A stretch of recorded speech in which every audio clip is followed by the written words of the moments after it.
Hi అండి. తెలుగు కథల ప్రపంచంకు స్వాగతం. ఇవాళ ఆదివారం సాక్షి పుస్తకంలోని మలి సంజలో అనే కథను వినేద్దామండి. డల్లాస్ నగరం, రాత్రి 7:30. అప్పుడే ల్యాప్టాప్ను మూసి కళ్ళు మూసి సేద తీరుతున్నట్లుగా వెనక్కి వాలాడు కిరణ్. Tiffin ready. వంటింట్లోంచి సుధకేక వినిపించింది. తలనొప్పిగా ఉంది, కాస్త కాఫీ ఇవ్వు, తర్వాత టిఫిన్ తింటాను. ఫోన్ రింగ్ అవుతుండటంతో అటువైపు చూశాడు. రామం బాబాయ్ నుంచి కాల్. ఈ ముసలాడికి వేరే పనేం లేదు, అందరిళ్లలో జరిగేవన్నీ కావాలి. స్వగతంలో చిరాగ్గా అనుకున్నాడు. కాఫీ తెస్తున్న సుధకి ఆ మాటలు వినపడ్డాయి.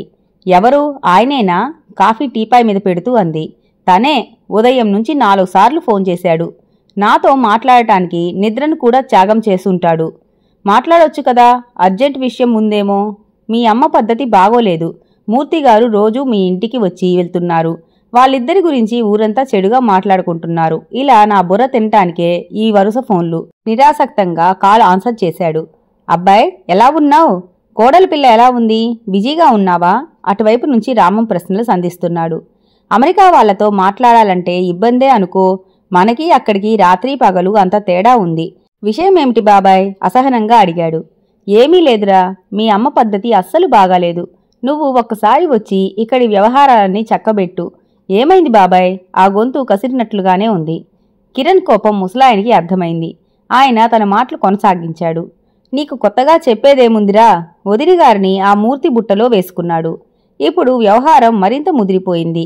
పరిచయమై 3 నాళ్లు కూడా కాకుండానే ఇద్దరూ కలిసి రోడ్ల మీద తిరుగుతున్నారు. ఈ మధ్య సినిమాలకు కూడా వెళ్తున్నారు. మొన్న రాత్రి అతను మీ ఇంటిలోనే పడుకున్నాడు కూడా. గట్టిగా అడిగితే స్నేహం అంటూ సాకులు చెబుతున్నారు. అతనికి లేకపోతే మీ అమ్మకైనా ఉండొద్దు బుద్ధి. ఊరువాడ నవ్వుతున్నారు. నిన్ననే మూర్తిగారి పిల్లలు మీ ఇంటికి వచ్చారు. ఆ టయానికి ఆ పెద్ద ఆయన అక్కడే ఉన్నారు. పెద్ద ఆర్గ్యుమెంట్లు, అరుపులు, కేకలు సర్దు చెప్పలేక చచ్చాననుకో. ఊర్లో పరువు పోతోంది. నువ్వు సాధ్యమైనంత తొందరగా వచ్చి మీ అమ్మను తీసుకుని వెళ్ళిపో. ఇంటి గురించి ఆలోచించకు. ఓ 10 పరకో ఇచ్చి నేనే తీసుకుంటాను. నువ్వు మాత్రం వెంటనే బయలుదేరు. ఉంటాను మరి. గబగబా 4 మాటలు చెప్పేసి రామం ఫోన్ పెట్టేశాడు. అత్తయ్య గారిని అమెరికాకు తెచ్చి ఇల్లు తనకు ఇచ్చేయమంటున్నారా? సుధ నవ్వుతూ అడిగింది. ఆ గోల ఇప్పుడు ఉండేదే, కాని అమ్మ సంగతే అర్థం కావటం లేదు. మూర్తిగారి విషయం అడిగితే తన స్నేహితుడు అంటుంది. ఆయన పొద్దస్తమానం మనింట్లోనే ఉంటున్నారు. మొన్న రాత్రి మనింట్లోనే నిద్రపోయారట. వాళ్ళ కుటుంబం గొడవ చేసిందట. మా బాబాయే వాళ్ళని రెచ్చగొట్టి ఉంటాడు. వర్క్ టెన్షన్లో కొత్తగా ఇదో తలనొప్పి. ఇక భరించలేను. ఇండియాకి వెళ్లి అమీతుమీ తేల్చుకోవాల్సిందే, సోఫాలోంచి లేస్తూ అన్నాడు. గేటు తీసిన అలికిడి విని శాంత వీధివైపు తొంగి చూసింది. కొడుకును చూడగానే ఆనందంతో ఉక్కిరిబిక్కిరవుతూ ఎదురెళ్లి చేతిలోని బ్యాగ్ అందుకుంది. ఎలా ఉన్నావమ్మా అంటూ తల్లిని ఆప్యాయంగా హత్తుకున్నాడు. బాగున్నావా బాబూ అంటూ హాల్లో కూర్చున్న మూర్తి పలకరించాడు. చిరునవ్వుతో తల పంకిస్తూ మీరెలా ఉన్నారంటూ అడిగాడు, సూట్ కేసు కింద పెడుతూ. బాగానే ఉన్నాను బాబూ, పెద్ద వయసు కదా, ఆరోగ్య సమస్యలు తప్పవు. వస్తాను శాంతగారు అంటూ ఆయన కుర్చీలోంచి లేచాడు. మూర్తిగారు సాయంత్రం ఒకసారి రండి. ఆ మాట విని ఒక్కసారి కిరణ్ వైపు చూసి అలాగే అంటూ బయటకు నడిచాడు. ఏంటమ్మా విశేషాలు? భోజనానికి కూర్చుంటూ తల్లి కళ్ళల్లోకి చూస్తూ అడిగాడు. ఏం లేవురా. ఆమె కిరణ్ వైపు చూడటానికి ఇబ్బంది పడుతోంది. చెప్పా పెట్టకుండా కొడుకు వచ్చాడంటే ఏదో విషయం ఉందన్నమాట. బాగున్నావా కిరణు? రామం హడావిడిగా ఇంట్లోకి వచ్చాడు. ఉదయం నుంచి నీకోసమే చూస్తున్నాను. ఫ్లైట్ లేట్ అయ్యిందా? శాంతకి విషయం అర్థమైంది. ఈ పెద్ద మనిషి నారద పాత్రను పోషిస్తున్నాడన్నమాట. రామం ఆమెకు సొంత మరిది కాదు, పెద్ద మామగారి కొడుకు. వ్యసనపరుడై ఆస్తులను కరిగించాడు. తన ఇంటి మీద అతని కన్ను ఉందని కూడా ఆమెకు తెలుసు. అందుకే అతనితో అంటీ ముట్టనట్లు ఉంటోంది. ఎన్నాళ్ళుంటావు? నాకు సెలవులు లేవు బాబాయ్. ఎల్లుండే తిరుగు ప్రయాణం. 1 రోజులోనే ఇక్కడ వ్యవహారాలన్నీ తేలిపోతాయా? వ్యవహారం అనే పదాన్ని నొక్కి పెడుతూ అడిగాడు రామం. కిరణ్ ఓ నవ్వు విసిరేసి ఊరుకున్నాడు. ఆ నవ్వు భావం రామానికి అర్థం కాలేదు. అమ్మని నీతో తీసుకుని వెళ్ళిపోతున్నట్లే కదా. ప్రస్తుతానికి నా దగ్గర డబ్బులు రెడీగా లేవు. ఎంతో కొంత ఇస్తాను. ముందు ఇంటి రిజిస్ట్రేషన్ చేసుకుందాం. తర్వాత నీకు డబ్బులు పంపిస్తాను. ఏదోలా ఇల్లు దక్కించుకుంటే చాలు. మిగిలిన డబ్బులు ఎలాగూ ఎగ్గొట్టేయొచ్చు. అది అతని ఆలోచన. ఇలాంటి విషయాల్లో రామానికి మా చెడ్డ అనుభవం ఉంది. బాబాయ్, సాయంత్రం మూర్తిగారి కుటుంబాన్ని రమ్మని చెప్పగలవా అన్నాడు. శాంత ముఖంలో టెన్షన్ కనిపిస్తోంది. ఏదో చెప్పబోయింది. అమ్మా, నాకు అన్నీ తెలుసు, నువ్వేమీ మాట్లాడకు చేత్తో వారించాడు. అయితే రిజిస్ట్రేషన్ ఏర్పాట్లు చేయమంటావా? కంగారెందుకు బాబాయ్, అన్ని విషయాలు తేల్చే వెళ్తాను కదా అంటూ చేయి కడుక్కుని బెడ్రూంలోకి వెళ్ళిపోయాడు. సాయంత్రం 6 గంటలకి మూర్తి, ఆయన కొడుకు, కోడలు, కూతురు, అల్లుడు రామం వచ్చారు. కొడుకు, అల్లుడు బాగానే స్థిరపడ్డారు. కొడుకు దగ్గరే మూర్తి ఉంటున్నాడు. కూతురు సమీపంలో ఉన్న ఓ టౌన్లో ఉంటోంది. అందరూ హాల్లో కూర్చున్నారు. శాంత మాత్రం గదిలోనే ఉండిపోయింది. చెప్పండయ్యా, మీ బాధ చెప్పండి. ఇరుగు పొరుగుల సూటిపోటి మాటలు, మీకు ఎదురవుతున్న అవమానాలు అన్నీ కిరణ్కు చెప్పండి. రామం మొదలుపెట్టాడు. బాబాయ్, మీరు కాసేపు ఏమీ మాట్లాడకండి. ఆ మాటల్లో గాంభీర్యాన్ని చూసి రామం కంగుతిన్నాడు. అది కాదబ్బాయ్. కిరణ్ సీరియస్గా చూశాడు. ఇక మాట్లాడితే తన మర్యాద దక్కదని ఆయనకి అర్థమైంది. మూర్తి కొడుకు గొంతు సవరించుకున్నాడు. సార్, మీ అమ్మగారు, మా నాన్నగారు చాలా క్లోజ్గా మూవ్ అవుతున్నారు. ఆయన ఎక్కువసేపు మీ ఇంట్లోనే గడుపుతున్నారు. ఊర్లో తలెత్తుకోలేకపోతున్నాం. మనమే గట్టిగా చెప్పాలి అంటూ ఆగాడు. ఈ విషయం మీ నాన్నగారితో మాట్లాడారా? ఆయన్ని అడిగాం. తన లైఫ్ తన ఇష్టం అంటున్నారు సార్. పక్కన కూర్చున్న మూర్తి మౌనంగా వింటున్నాడు. అంతే కదా, ఆయన లైఫ్ ఆయన ఇష్టం, మనకెందుకు తలదూర్చడం? కిరణ్ మాటలు అక్కడున్న వాళ్ళకి ఒక్క క్షణం అర్థం కాలేదు. ఏమంటున్నారు మీరు అన్నాడు మూర్తి కొడుకు సందిగ్ధంగా. మీ నాన్న, మా అమ్మ వాళ్ళకి నచ్చినట్లు ఉంటే మీకు నాకు ఏంటి ప్రాబ్లం? కిరణ్ గొంతు చాలా కూల్గా ఉంది. ఇలా బరిదగించి తిరిగితే మన పరువు ప్రతిష్ట ఏమైపోతాయి? రామం ఉండబట్టలేక అడిగాడు. వ్యసనాల పాలై ఆస్తులన్నీ అమ్ముకున్నప్పుడు, కుటుంబాన్ని రోడ్డును పడేసినప్పుడు మన పరువు ప్రతిష్టలేమైపోయాయి? ఆ బాణం సూటిగా తనకే తగిలేసరికి రామం ముఖం ముడుచుకుపోయింది. 18 ఏళ్లు దాటిన వారిని ఈ దేశంలో మేజర్ అంటారు.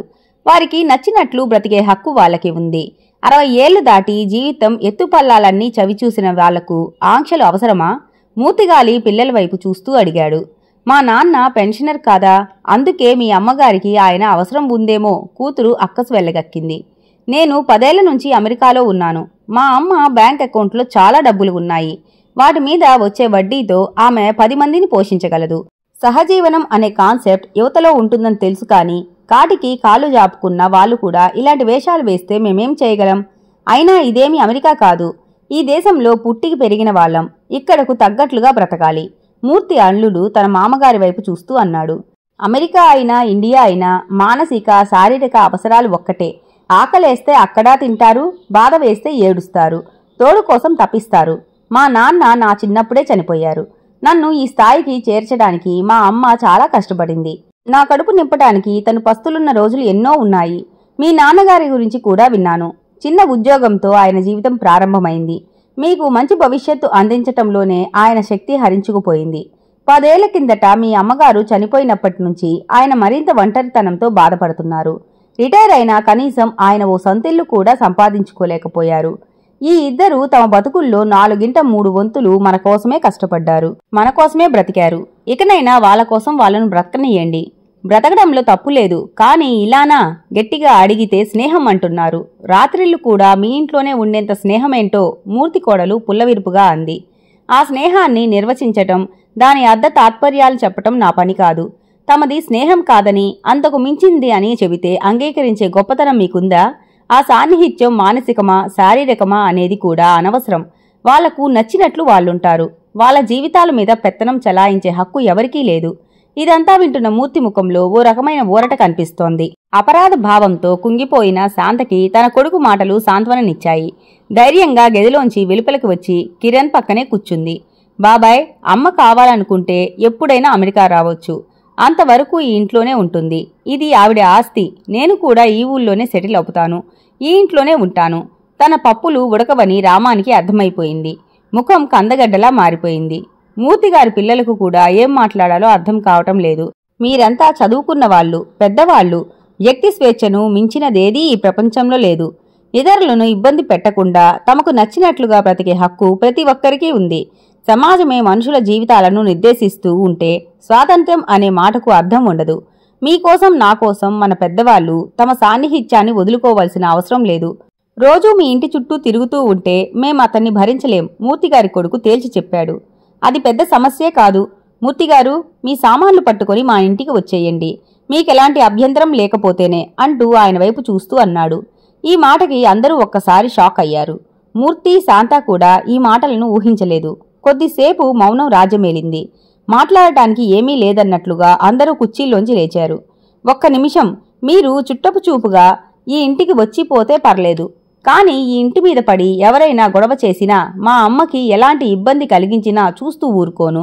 బాబాయ్, నువ్వు మా కుటుంబ విషయాల్లో జోక్యం చేసుకోవద్దు. ఇకపై నాకు ఫోన్ చేయనక్కర్లేదు. నా స్నేహితులు చాలామంది ఉన్నారు. అవసరమైతే వాళ్లే నాతో మాట్లాడతారు. కిరణ్ మాటల్లో దృఢత్వాన్ని చూసిన తర్వాత ఇక మాట్లాడటానికి ఏమీ లేదని అందరికీ అర్థమైంది. అక్కడ్నుంచి మౌనంగా నిష్క్రమించారు. వస్తాను బాబు అంటూ మూర్తి కూడా లేచారు. అంకుల్, ఇక్కడ మీకు మా నుంచి ఎలాంటి ఇబ్బంది ఉండదు. హాయిగా ఉండొచ్చు భరోసా ఇస్తూ అన్నాడు. మూర్తి ఏమీ మాట్లాడకుండా వెళ్ళిపోయాడు. నీళ్లు నిండిన కళ్ళతో కొడుకును చూస్తూ శాంత ఆప్యాయంగా కిరణ్ నుదుటిన చుంబించింది. ఇద్దరికీ గుండెల మీద నుంచి పెద్ద భారం దిగినట్లయింది. గదిలోకి వెళ్లి విషయం భార్యకు చెప్పడానికి ఫోన్ తీశాడు. 4 రోజుల కిందట తనకు సుధకు మధ్య జరిగిన సంభాషణ గుర్తొచ్చింది. ఇండియా వెళ్తున్నారా? అవును, 2 రోజుల్లో బయలుదేరతాను. అక్కడికి వెళ్లి ఏం తేలుస్తారు? అమ్మ అతని సాన్నిహిత్యాన్ని ఇష్టపడుతోంది. ఆమె ఎడారి లాంటి జీవితంలో దొరికిన ఒయాసిస్సు మూర్తిగారు. ఆయన గురించి నాకు తెలుసు. చాలా మంచి వ్యక్తి. ఈ వయసులో ఒకరికొకరు తోడుగా నీడగా ఉంటారు. నువ్వేమంటావ్? సుధవైపు చూస్తూ అన్నాడు. మీరేమంటే నేను అదే అంటాను. తన నిర్ణయాన్ని మనస్ఫూర్తిగా అంగీకరిస్తున్నట్లుగా ఆమె ముఖంలో చిరునవ్వు. తన భార్య గురించి కిరణ్కి తెలుసు. అమ్మా, వెళ్ళొస్తాను. ఆరోగ్యం జాగ్రత్త అంటూ బ్యాగ్ అందుకున్నాడు. జాగ్రత్త నాయనా, వేసవి సెలవులకు రండి సాగనంపుతూ వెంట వస్తోంది. కారు దగ్గరకు వెళ్లి డోర్ తెరిచాడు. ఎదురుగా వస్తున్న ఆటో తన ఇంటి ముందు ఆగడాన్ని చూసి ఓ క్షణం వెయిట్ చేశాడు. ఆటోలోంచి మూర్తి 2 బ్యాగులతో దిగాడు. వెళ్ళొస్తానండి. కిరణ్ చిరునవ్వుతో చేయి ఊపాడు. హ్యాపీ జర్నీ బాబు అంటూ మూర్తి నవ్వుతూ చెప్పాడు. ఇంతటితో ఈ కథ సమాప్తం. ఈ కథ గనక మీకు నచ్చినట్లయితే లైక్ చేసి, షేర్ చేసి, కామెంట్ చేసి మన ఛానల్కి సపోర్ట్ చేసేయండి ఫ్రెండ్స్. ఇక ఉంటానండి. By by.